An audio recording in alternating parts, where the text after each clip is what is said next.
What you're looking at right now seems impossible. Not only is it formed at a shape initially, it breaks apart, and then it suddenly just reforms back together. And it moves with intention. This reminds you of Liquid Man 3000 or whatever his name was. Well, you're not that far off, because essentially, not only does it reform, but it self-heals. But here's what's wild. This isn't Hollywood, this isn't science fiction or CGI. This is actually research that is being done right now about a technology that could essentially change an entire aspect of our lives. And it makes you think what that could mean for medicine, warfare, technology. It's just endless opportunities of advancement. Right now, AI is a craze and it'll continue to be, but this is beyond what people can only imagine. Now let's get grounded here and take away all the fluff. This is actual research that scientists and engineers and,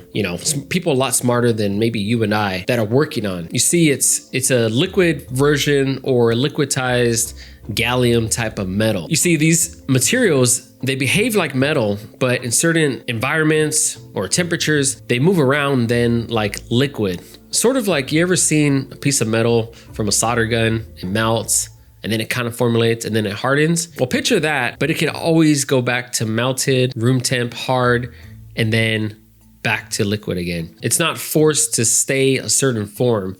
It has the ability to reform, reshape, break apart, essentially come back together on its own. And the real crazy part is you could move this matter or metal without ever having to touch them. And in doing so, you could split them apart and bring them back together. This is soft robotics. So that means no hinges, no exoskeleton, no frames, just flexibility. You can look at it as programmable matter in its early stage. You see, most machines break. If you have a piston rod and, a piston on top and there's not enough oil, piston's gonna vibrate inside of that cylinder and eventually crack the block of the motor. Then you get leaks, the radiator fluid leaks out, the oil overheats and essentially self-destructs. With this, there's no rigidity or that hard system where we have to rely on metal. So if you cut it, break it, essentially puncture it, it's still gonna function, it's gonna self-heal, and then it's still gonna work. You don't get that with any other machine in the world. And even if you try to block it, it'll go around that obstacle. Similar to the Liquid Man 3000. It just goes right through and then it comes back together. It wouldn't be that amazing if it went through. I mean, you could do that with Jello, peanut butter, whatever, right? But the fact that it reforms and rebuilds itself, it's almost like the matter has a mind of its own, or the matter has become like life to coexist with us humans, but it's just an object that we can control. So this isn't just a better robot. This is a robot of the future because it could heal itself. It could bring itself back together. And once materials or robots can self-repair, that's when everything changes. Where do I see this going? Well, think about you and I, two humans, right? If one of us falls or gets in a car accident, falls off their bike, breaks their arm, cuts a ligament, a tendon, an artery, whatever, right? Normally, that's gonna speak emergency room, hospital, surgeries, all those things that are pretty life-changing and traumatic. What if there's a microscopic liquid that could flow throughout your body or your bloodstream, and it knows where to go because we can control it, and it heals within the inside, kind of throwing surgery out of the picture now. So say you take this injection or whatever, it travels through your bloodstream to your arteries, and it goes where it needs to go. Say it has to seal an artery that got severed or cut or punctured, or an ulcer in your stomach. What it's gonna do is essentially be a traveling robot that repairs and heals within the body immediately. So the damage is exponentially lowered. It could be a temporary seal. Say you get a car accident, you rip your neck open or your chest open, you're bleeding out. This will seal all those main arteries, make sure you're safe, and hold you over, let's just say up to an hour, 2 hours. So think of that. You get injured, you take this injection or a pill, and essentially knows where to go. It knows to attack the part that is damaged or hurting, and it repairs it.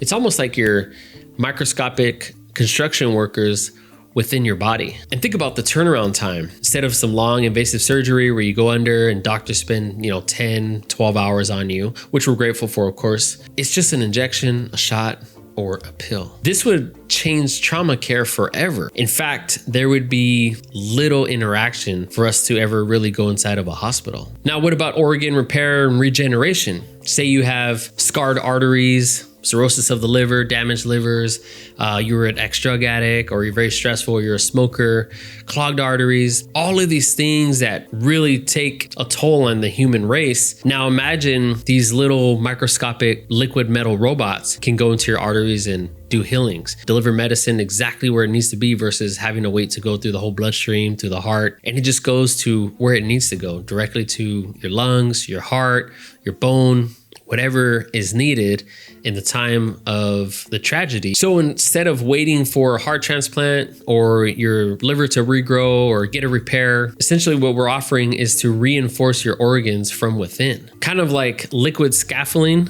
but for your body. So it can make those artery walls stronger. It can repair any damaged tissues, cartilage, bones. And then the best part, its internal workings, it does the repairs, and then once complete, it just dissolves safely away. So this could fall into so many categories, not just the human body, but picture a drone hitting a wall, repairs itself, military armor or sports armor or hiking gear, shooting barricades. A lot of these things, or a car hood that gets, rear-ended slightly, it could go back and heal itself. Just things like that could really exponentially increase the shelf life or the life of a product, a car, or a service. Just imagine every product will have the ability to repair and heal itself. Armor that reseals itself after impact, or imagine a robot that can walk or essentially go to a designated area, compress itself, go under a doorway, and then come back up. It sounds hilarious, but it's almost like the Terminator. Like he turns into liquid and then he formulates back up. It's essentially what we're looking at. And there's going to be so many applications for us to apply this type of technology. And what this will do is enhance the life of every type of machine we use on a day-to-day basis. Our power grids, our power structures, our motors, electric, gas motors, our HVAC systems.